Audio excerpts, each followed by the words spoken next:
florile de pe fereastră. Restul ce-o rămas în sticlă i-am turnat și lui pisică. Nu știu floarea ce-o se simte, dar pisica da cântă.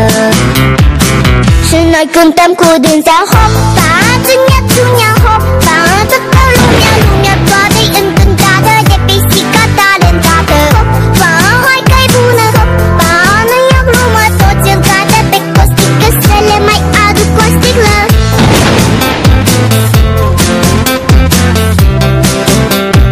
Să le mai aduc o sticlă.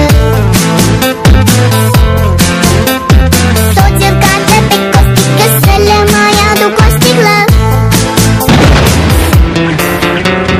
Peșteșorii să nu tacă, le-am turnat și lor o leacă. Numai rațele din curte mute-au fost și-au rămas mute.